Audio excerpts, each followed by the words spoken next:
السلام عليكم ورحمة الله وبركاته. يا رب تكونوا كويسين يا حبايبي، يا رب صلى على النبي يا حبايبي. في التعليقات هقول لكم انا حاسة بالذنب وتأنيب الضمير ليه، واقول لكم تحريض قصرية للشيخ عمرو نور الدين في ايه وعشان ايه وكل حاجة.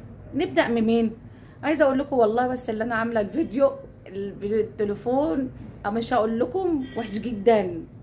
يعني انا مطلعني، انا بص في المرايه مطلعه الحمد لله يعني حلوه بيوتيفول. بص في البتاع وحشه جدا جدا، تليفون لا مؤاخذه وحش جدا جدا جدا. بس هعمل ايه؟ ولا ولادي عارفين مش هنا عشان بنتي تجيب لي بقى الفيلر والكده والكلام. الفلتر عشان تعمل لي الفلتر تطلعني خدوده هنا حمراء وكده، طلعني حلوه زي هنوءه كده. بس مش مشكله، انا كنت هجيب اللي هو مش الصوره بس ايه عشان ايه تحس الواحده بتتكلم معاكم وكده. دلوقتي نبدا بمين؟ بحاسه بالذنب ليه ولا تحريض قصريه للشيخ عمرو نور الدين في ايه؟ نبدا في مين؟ اقول لكم ايه اللي تحريض قصريه الاول، واقول لكم انا حاسه بتأنيب الضمير ليه وعشان ايه وحاسه بالذنب في ايه. هقول لكم كده. دلوقتي طبعا قصريه جابت شاب عنده قناه، اتواصل مع ايه الشيخ عمرو نور الدين وقال له الست دي بتتلعب بالدين وكذابه ولا مسو جانو اسلم ولا الكلام ده خالص، وتعالى اعمل ايه معاها حوار والكلام ده وشوفها بنفسك. راح رد الشيخ نور الدين يا جماعه قال لهم بقول لكم ايه، انا خلاص عملت الفيديو والناس صدقته ومش هكذب، باين مش هيطلع تاني كذبها والكلام ده. ده دلوقتي حتى لو هي كذابه كمان، اقول لكم على حاجه، هي لو كذابه كمان كفايه اللي الناس كلها، لو هي كذابه اللي مسو جانو اللي هو اسلم الناس كلها تاسلم. هيوصل صوتنا اللي الاسلام جميل جدا، الاسلام حلو لكله بيخش في الاسلام حتى لو هي كذابه. هيجي الشيخ نور الدين دلوقتي يقول لهم لا ده كذابه ومفيش حد اسلم؟ ازاي؟ قال لهم يا جماعه بقول لكم ايه، للولد اللي هو عمل القناه ده، قال له بقول لك ايه، الناس لقوا دي كذابه ما تتفرجش عليها، ما تعملوهاش مساعدات، ما تخلوهاش تكسب، اعملوا كده وخلاص، اعملوا كده. انا زمان قلت لكم كده، ما تتفرجوش عليها، ما تعملوهاش مشاهده، الغوا اشتراككم من عندها. لكن اللي انا اطلع بفيديو واجيبها واقول لكم كذابه، طبعا لا يا قصريه ما ينصحش كده. راحت قصريه قالت لكم ايه، بقول لكم ايه يا جماعه، بعد ما الشيخ قال كده انا بقى اللي هتفرج عليها واطلع لكم كذبكم وانا اللي اقول. ما انت بتتفرج عليها بتعملي لها مشاهدات، بتخلي المتابعين اللي عندك بيتفرجوا عليها برضك، بيشوفوا هي قالت انت بتقعدي تفلي الفيديو تفليه كده كده، شعرايه شعرايه شعرايه شعرايه، بتقعدي تفلي الفيديو. ما انت بتفلي الفيديو بتفلي كده وبتقعدي تطلعي اي اخطاء او تطلعي اي حاجه، خلاص الناس هتتفرج عليك. اللي انت ما انت بتعملي ذنب اهو، اللي انت بتتفرجي عليها. حد قالك اتفرجي عليها؟ ما تتابعهاش ولا تتكلمي عليها، ما تتكلميش عليها يا ستي. خلاص احنا مع نوقف اي حاجه، بس اما هي فعلا بتتلاعب في الدين او هي بتعمل بالدين احنا كلنا بنتكلم، ما حدش بيتكلم. يعني ناس بيقولوا لك انت مع مين يا ام رنا، مع رضا ولا انا بقول لكم انا لما اكون بتعمل حاجه غلط بنتكلم. يعني يوم ما عملت الوضوء وقالت انا روتين اهو وبقى الوضوء غلط، قلنا لها انت غلطانه في الوضوء. يوم ما قالت ايه كمان كان في الوضوء وايه، فكروني في التعليقات مش فاكره والله، يعني انا مش فاكره. اما بطلع اي حاجه غلط جت قالت يا جماعه انا كنت مصليه وقالت لنا وطلعت، بس انا بعمل اللي هو بقول لكم اللي اول ما باجي بعمل ايه، بصلي. وهي طلعت وقالت، قلنا لا لا الوضوء غلط، يعني اللي انتوا غلط. اما بتطلع اي حاجه يعني هي يعني في الدين احنا بنتكلم، كلنا بنتكلم ما بنسكتش. عايزه افتكر ايه كمان في الدين، قلنا لا شيل الاصنام، إيه شيل لا مؤاخذه الكلاب، إيه لا الكلاب غلط برضك بتنقض الوضوء. قلنا لها الاصنام التماثيل اللي عندك، قلنا لها ايه كمان، قلنا لها الحاجات دي. يبقى احنا بنقول كلنا بنقول الحاجه اللي هي بتطلع، لا مش ماسكاها بقى كل يوم، ما تنقضهاش. قلت لك في كانوا انقضوا في كل اي حاجه تشوفها غلط او كل حاجه. كنت يا ست على محمد رمضان ببدله الرقص ببدله الرقص. قولي، ما كله قاعد يتكلم عن محمد رمضان ببدله الرقص. قولي، هو الراجل ده لابس بدله الرقص ليه؟ محمد رمضان ليه؟ قولي على مثلا ابراهيم شيكا ليه حصل مشاجره في دي. والله عايزه اتكلم في الحاجات دي انا كمان، بس الواحد مش فاضي له كل شويه يقعد يعمل فيديو. عايزه اتكلم في الحاجات دي، مش كل شويه هقعد اعمل فيديو. الواحد مش فاضي، اللي هو قاعد يفلي هنوء يقعد يفلي الفيديوهات بتاعها. جه ليه كده؟ هي بتقول لكم انا الناس يا شيخ ما يتفرجوش، بس انا اللي هتفرج، وكل يوم باخد دعم من الناس وباخد فلوس اللي انا اسب عرضها واسبها. ماشيه مع النقاش، ماشيه مع مس جانو، ماشيه ما اعرفش مع كيمو حبه انا ظبطت كيمو هنا معاها. مش ايه ده؟ طب ليه لا؟ ده انا سامعه ما كانش بتاكل في المطعم يا جماعه، ده كان في صوت واحد، صوت راجل، سمعناها صوت راجل معاه. ايه ده؟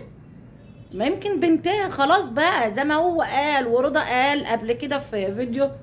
يا جماعه ما حدش يتهم حد يعني استغفر الله العظيم بحاجه وحشه او سب وكسفه. لما يشوف بعينه لازم 3 شهود. هنوها بتقول 4 شهود، انا سامعاها 3 شهود.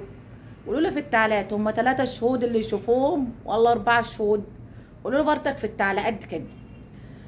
نيجي يا حبايبي بقى، خلصنا من هنوءه، وهنوءه اثبتت اللي هي خلاص عملت مس جانو اسلم والشبح قال لك برضك طلع القصريه غلطانه وكدابه والكلام ده. قلنا بقى ربنا بيدي كل واحد على قد ضميره، حتى لو هي ما اسلمش وربنا وكانت هي بتتاجر به، ربنا يديها على قد ضميرها. وكفايه مثلا قلنا لو هو مش كده كفايه اعلنا في فرنسا والناس كلها شافوا الفيديو، لو هو حتى ما اسلمش اللي الاسلام جميل كله بيخش فيه. كفايه ده عندي انا بصراحه، كفايه ده عندي انا. قلت لو هو مش مأسلم كفايه اللي الناس كلها تعلى اللي هو راجل اهو اعترف بالدين الاسلامي بعد ايه 100 سنه او 200 سنه اهو. بس جانو الله يعني كان ما شاء الله عليه، ربنا يدينا طولة العمر زيه يا رب. دلوقتي نخش بقى، انا حاسه بالذنب ليه وحاسه بتأمين الضمير ليه. اقول لكم ليه. دلوقتي اما رحت يا حبايبي اعمل الفيديو اللي هو هي هنوءه مطلعه رضا اللي هو حرامي ونصاب وسرق من البلد فلوس وهربان. انا زي ما انا قلت لكم كده، انا عايزه ابين الاستاذ رضا. وبعدين انا كنت زي ما قلت لكم انا كنت موقفه القناه خالص والله يا حبايبي. اللي هم يعني عايزه اقول لكم اللي انا ما بعملش فيديوهات، واللي جاي اللي انا مش قادره اتكلم في اليوتيوب ولا اكره القناه. بس جه دلوقتي طلع اللي ما فيش حد هيقبض بالدولار، ولا حلميه بقى، ولا حد يخزن دولارات ولا يعين دولارات ولا يقول لك الدولار هيزيد، كله هيبقى بالمصري. طلع تحديث اللي كله دلوقتي اللي هم هيقبضوا بالمصري، ولازم يعملوا ضرايب على كده ويجيبوا حساب بالمصري. جاي يشوف حساب عشان يعملوا الضرايب لقوا 9 دولار. لازم عشان يعملوه والقناه تشتغل ما تقفش والقناه ما تضيعش ولا تتقفل، لازم اكون عامله 10 دولار. ولازم عشان تقبضي لازم يكون عندك من دولار. جيت طب انا اعمل ايه؟ انا ناقصه دولار، بس ناقصه دولار والله مش عارفه كنت اجيب الدولار ده منين. سبحان الله، الناس يجي لهم استيكرات ويجي لهم دعم، واقول والله العظيم يا حبايبي وانا سبحان الله ولا ليا حظ في ابو رنا اللي مات صغير، ولا ليا حظ في حاجه خالص. الحمد لله. انا بقول ربنا يبارك لي في اولادي دي بالدنيا كلها. والله فرحتي في ولادي ساعات اقول يلا الحمد لله، ربنا بيبارك في القليل وربنا بيبارك لي الحمد لله في ولادي دي بالدنيا كلها. ورحت عشان اجيب الدولار، قلت بنتي قالت لي اعملي فيديو. طب اجيب فيديو ايه بقى؟ واحده الله يديها الصحه، انا اول مره اشوف يعني بتعلق لي على طول اسمها هدى، قالت لي ام رنا روحي شوفي ايه رضا نصاب ولا ايه وشوفي لنا الحقيقه. والله بشكرك يا هدى، وعارفه اللي انت بتتابعيني، الوحيده اللي بتتابعيني وبتحبيني. ربنا يسعدك يا رب يا هدى يا رب.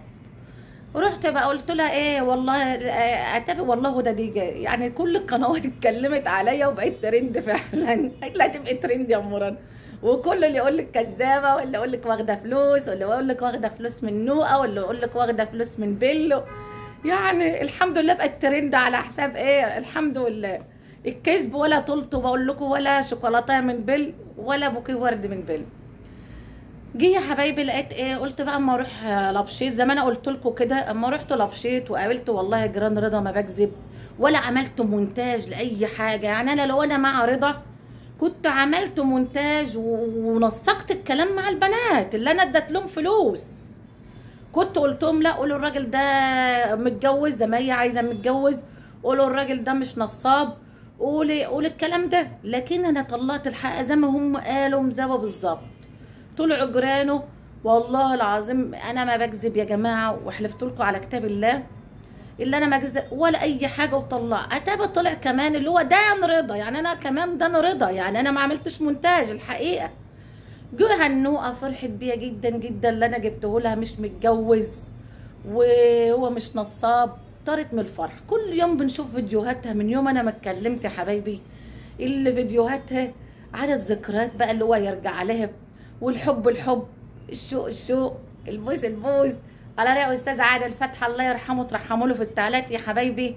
اللي كان بقى تقابله في المطار قدام العيال وكنا بنعلق عليها، والاحضان، وجايبه الصور المصغره. لا احنا برضك. ورجعت بقى ذكرياتها وعلقتها خلاص اللي هي حالتها النفسيه بقت متدمره بتحلم به. صعبت عليا والله العظيم، صعبت عليا.